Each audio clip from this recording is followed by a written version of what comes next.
بسم الله الرحمن الرحيم. يا أيها المزمل قم الليل إلا قليلا نصفه أو انقص منه قليلا أو زد عليه ورتل القرآن ترتيلا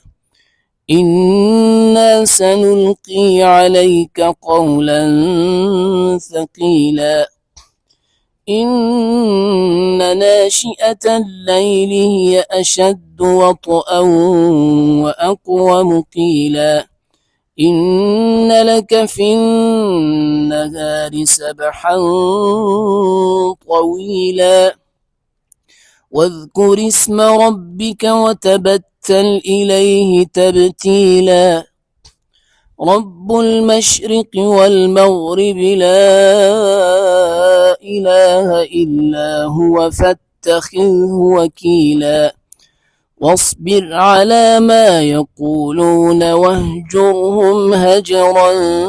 جميلا وذرني والمكذبين أولي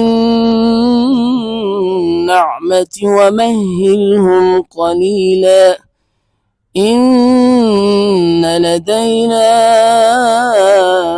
أنكالا وجحيما وطعاما ذا غصة وعذابا أليما يوم ترجف الأرض والجبال وكانت الجبال كثيبا مهيلا إنا أرسلنا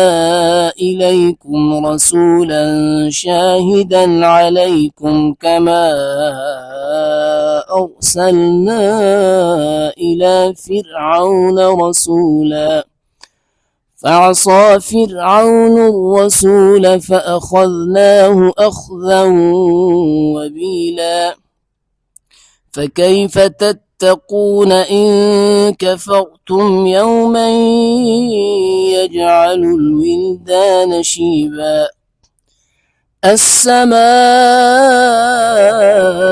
منفطر به كان وعده مفعولا إن هذه تذكرة فمن شاء اتخذ إلى ربه سبيلا إن ربك يعلم أنك تقوم أدنى من ثلثي الليل ونصفه وثلثه وطائفة من الذين معك والله يقدر الليل والنهار علم أن لن تحصوا فتاب عليكم فاقرؤوا ما تيسر من القرآن علم أن سيكون منكم مرضى وآخرون يضربون في الأرض يبتغون من فضل الله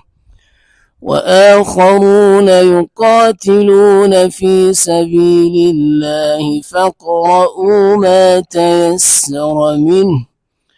وأقيموا الصلاة وآتوا الزكاة وأقرضوا الله قرضا حسنا وما تقدموا لأنفسكم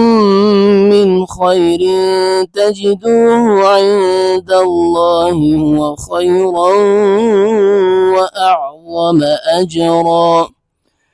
واستغفروا الله